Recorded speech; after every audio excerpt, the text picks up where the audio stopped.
Hey guys, welcome back to Jurassic Collectibles. I hope you're all doing really well. So it seems like we're on a bit of a roll with Papo figures at the moment. We've got a brand new 2016 figure.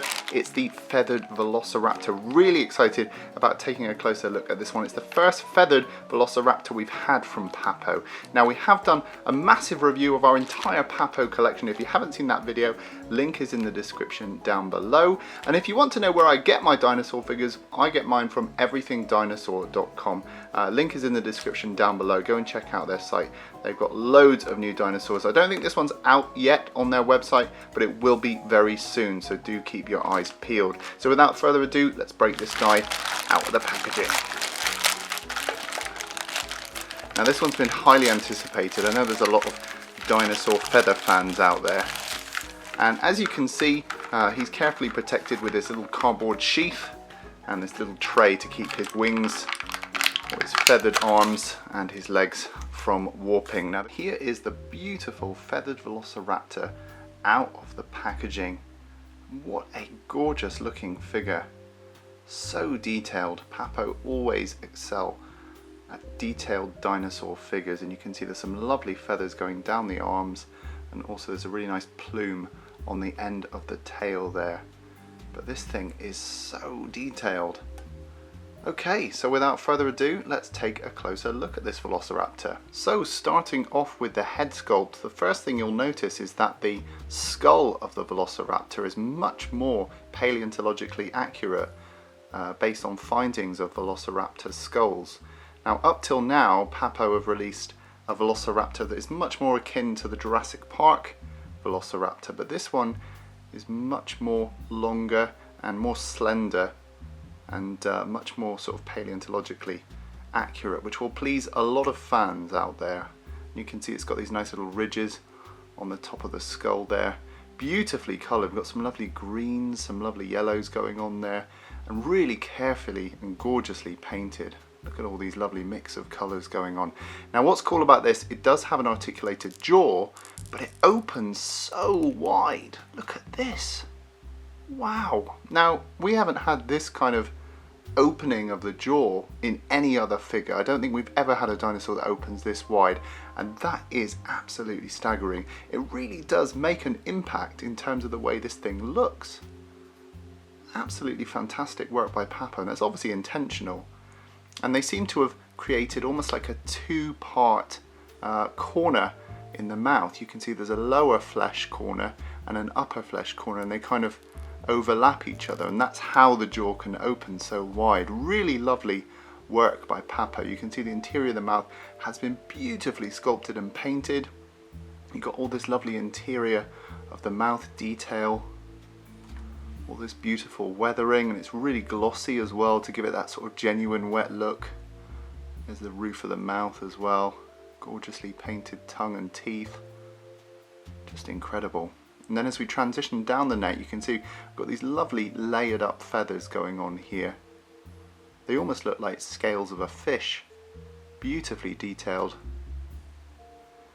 You can see all the lovely mixture of colours going on here as we move into the torso. There's reds, there's yellows, greens, absolutely beautiful. And then as we move down the arm, lovely feathered detail. You can see we've got the primary feathers and the tertiary feathers like you get on a bird. Really lovely bird-like fingers as well. Gorgeous detail. Underneath you can see it continues on this gorgeous detail and the feathering, even continuing on the chest there. As we move up into the shoulder area, you can clearly see the scapula poking through, and this one does feel very toned, this dinosaur.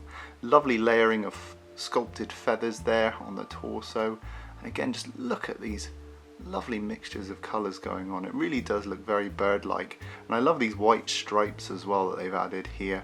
Got one on the back of the leg and one on the arm here, and they kind of marry up in terms of the detail. Really, really lovely.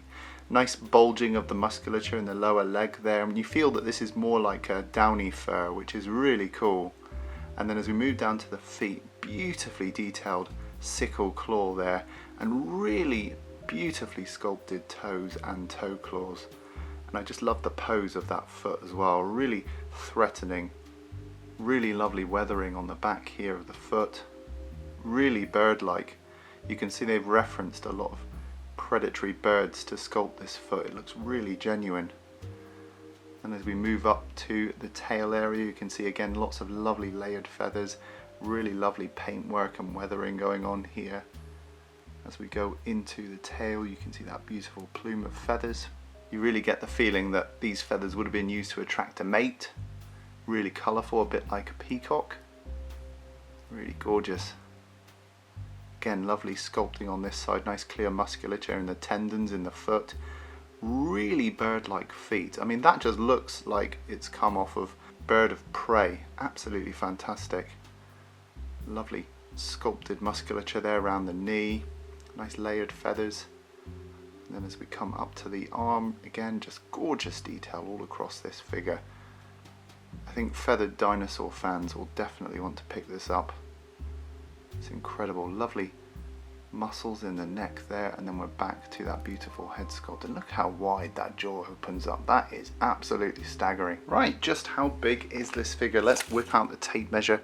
You're looking at about 7 inches long, which is about 18 centimeters, and in terms of the height, going up to the top of the tail, you're looking at about 5 inches, which is about 13-14 centimeters. Size comparison time. Here's how the feathered Velociraptor scales up next to the original brown Papo Velociraptor, and this one's becoming really scarce now, quite hard to get hold of, and it's modelled really on the Velociraptor that you see in Jurassic Park. You can see that actually this new dinosaur is much longer, but is not as tall as the original Velociraptor. And just bringing in the head for you to compare the shapes of the skull, you can see what I mean. The original is much more based on the Velociraptor from Jurassic Park, whereas this one is much more paleontologically accurate. If you look at the skulls of Velociraptors, this is much more closer to what we see in those found skulls. And opening up the jaw of the original Velociraptor and bringing in the open jaw of the new Velociraptor, you can see what I mean about how much wider you can open the jaw on this guy. And you can see how you've just got one connected piece of tissue in the corner of the mouth, whereas with this new raptor we've actually got 2 overlapping pieces of flesh which allow this much more wider butterfly mouth. Next, here's the version 2 Velociraptor, again from Papo. This one's much more akin to the Velociraptor that we see in Jurassic Park 3. Again, same sculpt as the original, but it's nice to see those two side by side. Next, here's how the 2016 feathered Velociraptor scales up next to the original green Tyrannosaurus Rex, and this one's actually becoming quite scarce now. We have reviewed this one on the channel. Links are all in the description below if you'd like to see that one, but you can see the T.rex towers over the new feathered Velociraptor. And lastly, here's the recently reviewed Raptor update for 2015. If you want to see the review for this guy, link is in the description, but this was part of the 2-pack that came with the brand new repaint of the standing Tyrannosaurus Rex, so you can see how those two sit next to each other. So there we have it, guys. That was today's look at the brand new 2016 Velociraptor. I think this is absolutely incredible. As usual, Papo have excelled in terms of detail and paint job. I love the range of colours going on here, and the sculpt is absolutely incredible. Really impressed by this new butterfly jaw. That's what I'm coining it as, because it just opens so wide compared to their other dinosaurs. So yeah, if you're a fan of scientifically accurate dinosaurs, then I think you should probably pick this guy up. It is absolutely incredible and a really lovely addition to the Papo range. Okay guys, let me know, will you be picking this guy up? In the meantime, rate, comment and subscribe, and I'll see you in the next video. All these figures and more can be found on everythingdinosaur.com. Link is in the description. Get off there, Mosasaur, what are you doing on there?